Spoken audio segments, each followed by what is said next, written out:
Good morning. Welcome to my YouTube channel. आज हम लोग देखेंगे पशुपालन, एनिमल हस्बेंड्री। तो पशुपालन में हम लोग आज देखेंगे पशु आहार। पशु आहार एक बड़ा अध्याय है जिसके अंदर 3 टॉपिक या 3 12वीं कक्षा के पशुपालन में शुरू के 3 अध्याय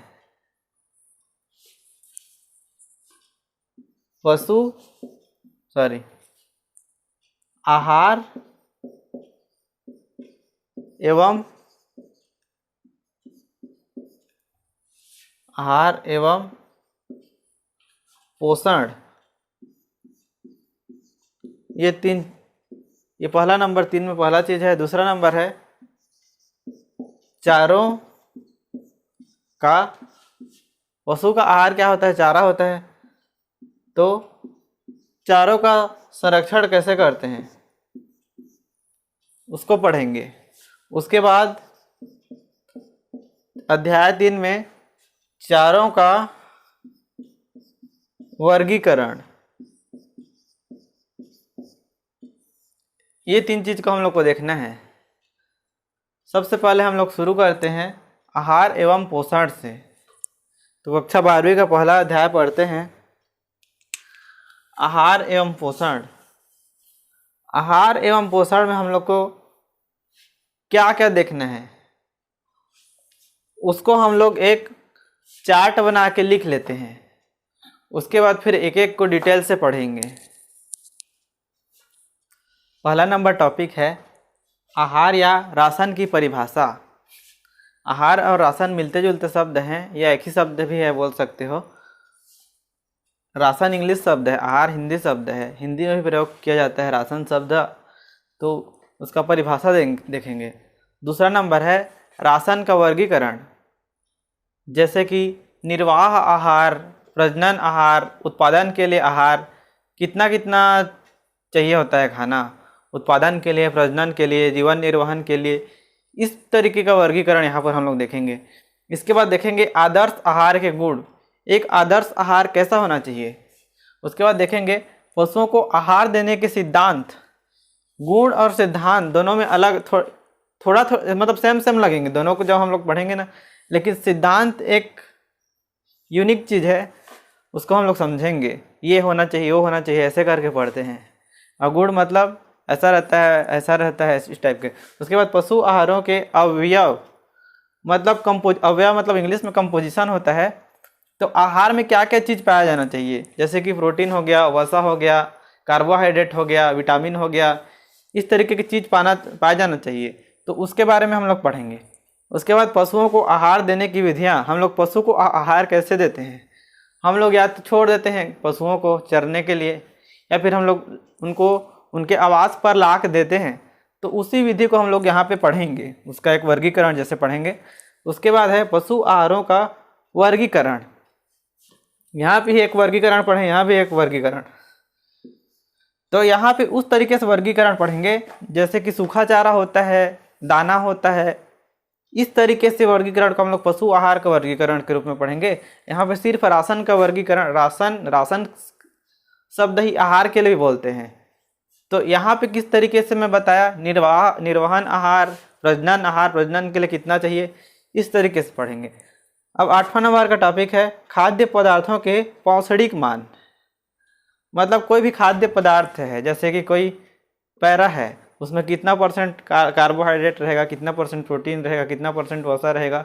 इस तरीके से अलग अलग खाद्य पदार्थ होते हैं, खलियाँ होते हैं, उसमें कितना परसेंट प्रोटीन होता है, कितना परसेंट वसा होता है, इसको पढ़ते हैं। अब इसके बाद देखते हैं और 9वां टॉपिक है विभिन्न खाद्य पदार्थों में शुष्क पदार्थ का प्रतिशत मात्रा। अलग अलग जो खाद्य पदार्थ होते हैं, जैसे कि साइलेज होता है, हे होता है, पैरा, अलग अलग प्रकार के खाद्य पदार्थ होते हैं। तो उसमें शुष्क पदार्थ की प्रतिशत मात्रा को हम लोग जानेंगे और पढ़ेंगे। उसके बाद गणना वाला पोर्शन है, जिसमें हम लोग कुछ सूत्र पढ़ेंगे और गणना करेंगे। तो संतुलित आहार की गणना करेंगे, एक गणना वाला है। दूसरा है महत्वपूर्ण सूत्र तथा सूत्रों से आधारित प्रश्न, तो ये दोनों गणना वाला पोर्शन है। अब सबसे पहला नंबर टॉपिक को हम लोग देखते हैं। सबसे पहले पशु आहार या राशन। पशु आहार या राशन को जानने से पहले सबसे पहले आहार क्या होता है, तो शरीर की आवश्यकता हेतु दिया गया भोज्य पदार्थ। क्या बोला? आहार क्या होता है? शरीर की आवश्यकता हेतु दिया गया भोज्य पदार्थ आहार कहलाता है। सबसे पहले इसको लिख लेना, आहार क्या होता है करके। उसके बाद लिखना आहार, पशु आहार या राशन की परिभाषा। तो परिभाषा में लिखना पशु को उसकी आवश्यकताओं को पूर्ति के लिए, क्या बोला? पशु के उसकी आवश्यकताओं को पूर्ति करने के लिए 24 घंटे में जितना दाना दिया जाता है, चारा दाना दिया जाता है, वह मात्रा राशन कहलाती है या पशु आहार कहलाती है। समझ गए? तो ये है 2 नंबर के लायक डेफिनेशन, इसको लिख लेना। अब इसके बाद देखते हैं हमारा दूसरा नंबर का टॉपिक।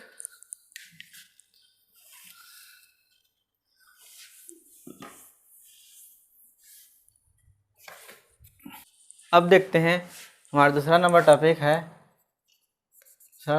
है राशन का वर्गीकरण। 5 प्रकार का राशन बताया हुआ हूँ, 5 प्रकार का आहार बताया हुआ हूँ। पहला नंबर है संतुलित आहार, बैलेंस्ड राशन। दूसरा नंबर है निर्वाह आहार, मेंटेनेंस राशन। तीसरा नंबर है वर्धक आहार, उत्पादन आहार। वर्धक आहार को ही बोलते हैं उत्पादन आहार, प्रोडक्शन राशन। उसके बाद है प्रजनन आहार, रिप्रोडक्शन राशन।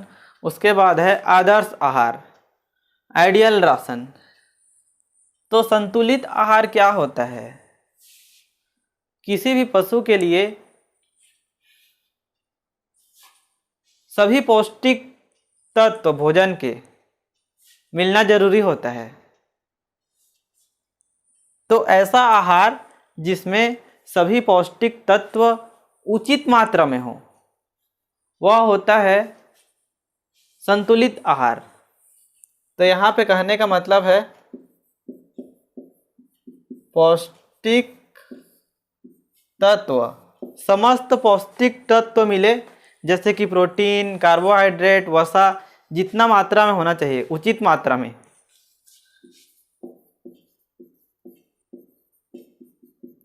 इसको क्या बोलते हैं? संतुलित आहार, बैलेंस्ड राशन। अब दूसरा नंबर है निर्वाह आहार, मेंटेनेंस राशन।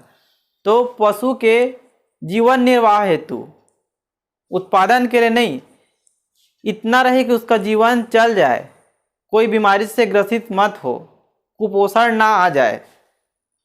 तो एक स्वस्थ जीवन जीने के लिए एक पशु को जितना आहार की आवश्यकता होती है, जितना राशन की आवश्यकता होती है, उसे कहते हैं निर्वाह आहार, मेंटेनेंस राशन।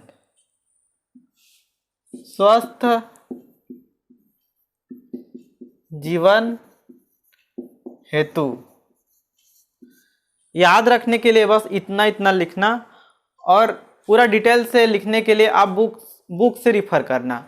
मतलब उसमें पूरा लंबा एक्सप्लेन कैसे करना है, उसके लिए बुक से रिफ़र करना, वो ज़्यादा अच्छा रहेगा। और यहाँ पे आपका एक शॉर्ट नोट्स बन रहा है, जिसको देख के आपको समझ में आए कि अगर ये लिखा है स्वस्थ जीवन हेतु, तो समझ में आ जाए कि वो क्या है, निर्वाह आहार है, इस तरीके से। उसके बाद है वर्धक आहार या उत्पादन आहार। तो अब एक स्टेप आगे, जीवन निर्वाह तो हो जा रहा है, अब हम लोग को क्या चाहिए? कुछ प्रोडक्शन चाहिए, उत्पादन चाहिए। जैसे कि हम लोग को गाय में दूध का उत्पादन चाहिए, भेड़ में ऊन का उत्पादन चाहिए। किसी किस्म जैसे कुक्कुट में मांस का उत्पादन चाहिए, बकरा में मांस का उत्पादन चाहिए, मुर्गी में अंडा का उत्पादन चाहिए। तो वही उत्पादन के लिए जिस आहार की आवश्यकता होती है, उसको बोलते हैं वर्धक आहार या उत्पादन आहार। अंडा, मांस, दूध, ऊन हेतु, यह है वर्धक आहार या उत्पादन आहार। इसके बाद है प्रजनन आहार। तो पशुओं के गर्भ, जैसे मादा के गर्भ के विकास के लिए और उसमें पलने वाले जो भ्रूण है उसके लिए जितना भोजन आवश्यक है उसको बोलते हैं प्रजनन आहार। तो प्रजनन संबंधी क्रिया के लिए, रिप्रोडक्शन के लिए जितना आहार चाहिए उसको बोलते हैं प्रजनन आहार। क्या क्या बोला? गर्भ विकास, भ्रूण विकास,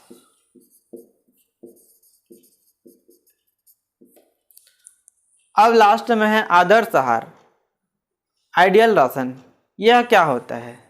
तो यह एक संतुलित आहार है जो उचित मात्रा में किसी पशु के लिए उसके भार के हिसाब से जिस मात्रा में उसको भोजन चाहिए होता है वह होता है आदर्श आहार।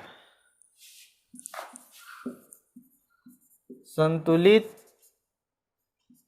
आहार उचित भार के हिसाब से, यह क्या होता है? आदर्श आहार। अब आदर्श आहार के हम लोग गुणों के बारे में पढ़ेंगे। तीसरा नंबर का हमारा टॉपिक रहेगा आदर्श आहार के गुण।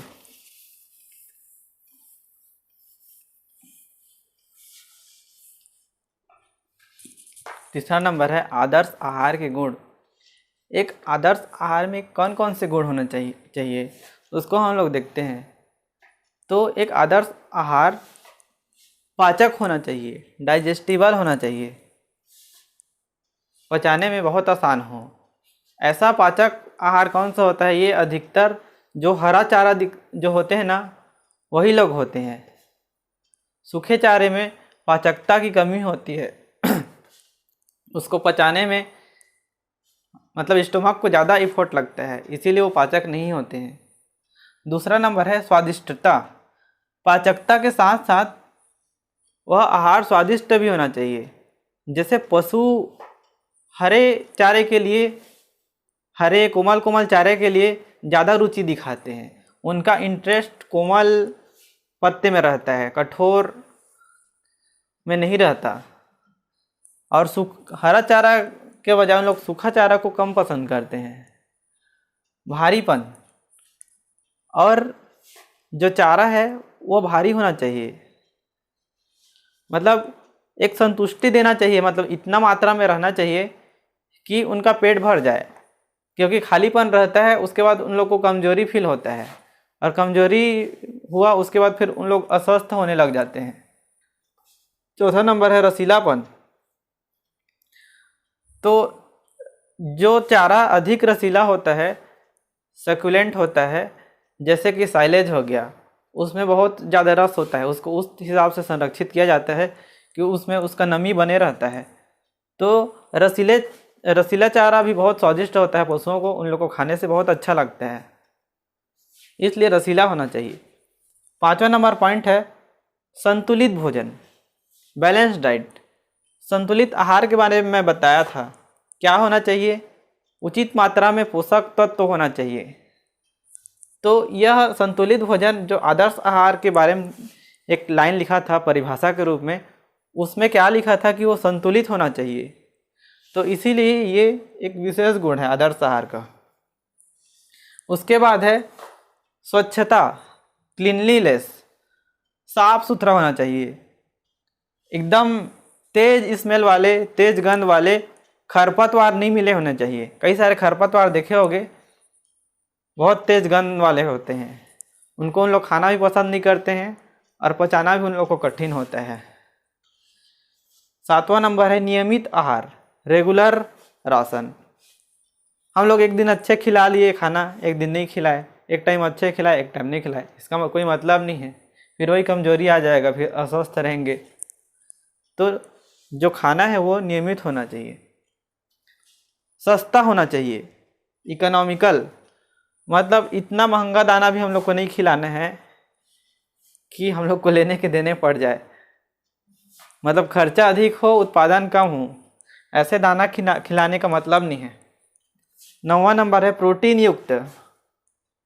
तो सूखे चारे या हरे चारे के बजाय हम लोग दाना खिलाते हैं ना, तो उसमें प्रोटीन ज़्यादा होता है सूखे चारे और हरे चारे के कंपैरिजन में। तो हमें दाना भी खिलाना चाहिए, लेकिन एक उचित मात्रा में। आगे जाके हम लोग देखेंगे हम लोग को कितना भाग दाना खिलाना चाहिए, कितना भाग सूखा चारा खिलाना चाहिए, कितना भाग हरा चारा खिलाना चाहिए, ये सब देखेंगे। ये सब परीक्षा में आते हैं, पीएटी में आते हैं, आपके 12वीं बोर्ड एग्ज़ाम में भी आते हैं। तो ये सब हम लोग देखेंगे। अब आगे के टॉपिक कंटिन्यू करते हैं।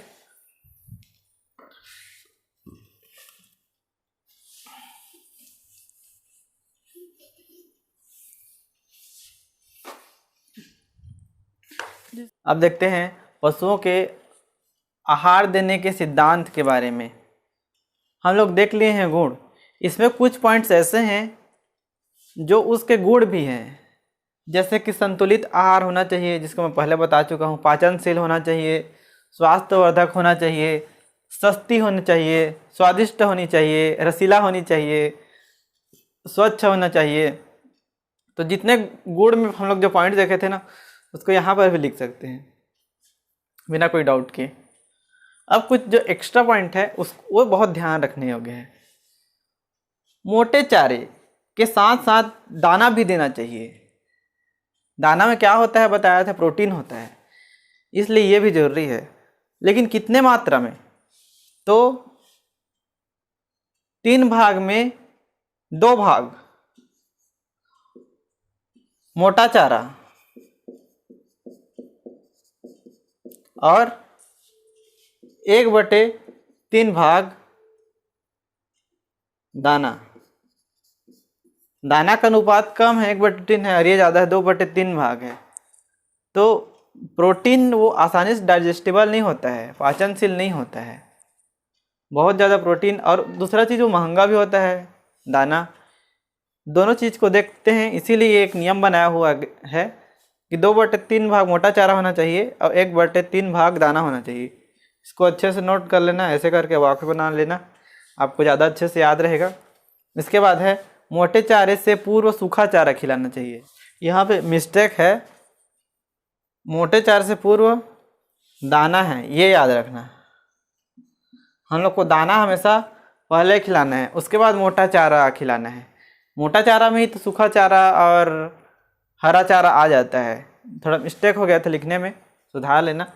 इसके बाद है मोटा चारा का 2/3 भाग सूखा चारा तथा 1/3 भाग हरा चारा। जैसे हम लोग यहाँ पे देखें जो क्या बोलते हैं मोटा चारा 2/3 भाग था और दाना 1/3 भाग था।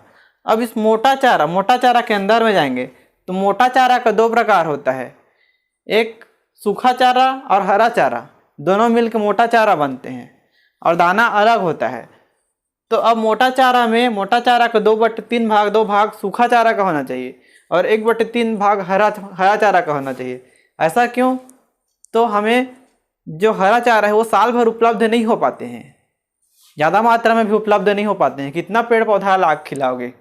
सूखा जो पहले से बचा होता है वो बहुत ढेरों रहता है, हम लोग उसको आसानी से खिला सकते हैं। लेकिन हरा चारा वो भी साल भर देना हर इंसान के बस की बात नहीं है। इसीलिए ये नियम बनाया हुआ गया है कि मोटा चारा का 2/3 भाग होगा और सूखा और हरा चारा का क्या होगा, 1/3 भाग होगा। अब देखो, चारा का प्रकार एकदम नहीं बदलना चाहिए। हम लोग पशुओं को जो चारा खिला रहे हैं उसका प्रकार को हम लोग को एकदम से नहीं बदलना चाहिए, क्योंकि एकदम से जब बदलता है ना तो उसका डाइजेशन अलग तरीके से होता है और वो हो सकता है उसके लिए सूटेबल नहीं हो और बीमार पड़ जाए पशु। तो दूध उत्पादन में कमी हो जाएगी, उसका ट्रीटमेंट कराना पड़ेगा वो अलग। इसके बाद है प्रति 100 किलोग्राम पशु भार पर 8 से 10 ग्राम नमक 8 से 10 ग्राम नमक प्रतिदिन हम लोग को देना पड़ेगा। अगर हमारा पशु 100 किलोग्राम का है, अगर 200 किलोग्राम का है तो इसका दोगुना, 300 किलोग्राम का है तो इसका तिगुना नमक, इतना हम लोग को पशु को देना पड़ेगा। उसके बाद है भोजन पचाने हेतु इच्छानुसार जल। उसको हम लोग मतलब इतना फिक्स नहीं करना है कि इतना पानी पीना है, उसके इच्छानुसार हम लोग पानी भर देंगे, वो अपने इच्छानुसार पीते रहेगा। इतना पर्याप्त है, इतना पॉइंट लिखने के लिए आपका 6 नंबर का प्रश्न बनता है। इतना पॉइंट्स आपके लिए बहुत पर्याप्त है लिखने के लिए। 12 पॉइंट लिखा हुआ है, 12 6 नंबर पूरा 12 पॉइंट भी लिख सकते हो, ठीक रहेगा। अब आगे के टॉपिक्स कंटिन्यू करते हैं। अब हम लोग पशु आहार के अवयव के बारे में पढ़ेंगे, कंपोजिशन देखेंगे, उनके आहार में क्या क्या पाए जाते हैं अवयव तत्व के रूप में। कार्बोहाइड्रेट होता है, प्रोटीन होता है, वसा होना चाहिए, खनिज लवण होना चाहिए, मिनरल्स एंड साल्ट, विटामिन्स होना चाहिए, जल होना चाहिए। वसा को क्या बोलते हैं? लिपिड या फैट बोलते हैं इंग्लिश में। एक अलग तरीके से वर्गीकरण चार्ट के रूप में इसको समझ सकते हैं। इसी को खाद्य पदार्थ में जल होता है और शुष्क पदार्थ होता है। शुष्क पदार्थ मतलब ड्राई मैटर। अब वो जो शुष्क पदार्थ होता है वो 3 तरीके के होता है, कार्बनिक पदार्थ, अकार्बनिक पदार्थ और विटामिन। तो विटामिन ना कार्बनिक होता है ना अकार्बनिक होता है, वो एक एंजाइम होता है।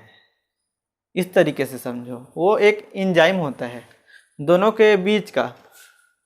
उसके बाद है जो कार्बनिक पदार्थ होता है वो नाइट्रोजन युक्त होता है और नाइट्रोजन रहित होता है। नाइट्रोजन युक्त में आते हैं प्रोटीन। अब वो भी यथार्थ प्रोटीन, जो सच्चे प्रोटीन होते हैं, ट्रू प्रोटीन बोलते हैं इसको। और दूसरा प्रोटीन रहित नाइट्रोजन यौगिक। नाइट्रोजन के यौगिक हैं लेकिन वो प्रोटीन नहीं है। प्रोटीन का मुख्य तत्व क्या होता है? नाइट्रोजन होता है। इसीलिए नाइट्रोजन युक्त पदार्थ को 2 भाग में डिवाइड किया गया है। एक ऐसा प्रोटीन जिसमें जो सही में प्रोटीन है, और एक ऐसा नाइट्रोजन पदार्थ जो प्रोटीन नहीं है। देखो, हर नाइट्रोजन का पदार्थ प्रोटीन होना जरूरी नहीं है, लेकिन हर प्रोटीन में नाइट्रोजन पाएगा, ये कंफर्म है। इस चीज़ को याद रखना। उसके बाद है नाइट्रोजन रहित। नाइट्रोजन किस में नहीं होता है? तो वसा में नहीं होता है, कार्बोहाइड्रेट में नहीं होता है। वसा मतलब बताया फैट या लिपिड, उसमें नाइट्रोजन नहीं होता है। कार्बोहाइड्रेट में, ग्लूकोज में नाइट्रोजन नहीं होता है। ग्लूकोज, सुक्रोज, फ्रुक्टोज, ये सब में नाइट्रोजन नहीं होता है। अब कार्बोहाइड्रेट भी 2 प्रकार के होते हैं, एक घुलनशील और एक अघुलनशील। घुलनशील जैसे कि ग्लूकोज हो गया, फ्रुक्टोज हो गया, जिसको हम लोग, जो कार्बोहाइड्रेट को हम लोग घोल सकते हैं, शक्कर को घोल सकते हैं, ग्लूकोज को घोल सकते हैं। दूसरा है अघुलनशील, तंतुमय पदार्थ, क्रूड फाइबर बोलते हैं। जैसे कि कोई रेशा है, वो क्या घुल पाएगा? सेल्यूलोज, ये नहीं घुलता। ये पाया जाता है सेल्यूलोज रेशा में। पेड़ पौधे के मुख्य तत्व, मुख्य चीज होता है, तत्व नहीं, पेड़ पौधों में पाया जाने वाला जो लकड़ी हम लोग देखते हैं ना, एक लकड़ी दिख रहा है, वो सेल्यूलोज से बना होता है। ये पानी में नहीं घुल सकता है। अब इसको हम लोग डिटेल से पढ़ेंगे, एक एक को हम लोग गहराई से पढ़ेंगे। कार्बोहाइड्रेट कौन कौन सा होता है, उसमें किस में कार्बोहाइड्रेट रहता है, कौन कौन से आहार में किस में प्रोटीन रहता है, कुछ छोटे मोटे फार्मूले पढ़ेंगे। इसको हम लोग डिटेल से देखेंगे अगले क्लास में। तो आज के लिए बस इतना ही। Thank you.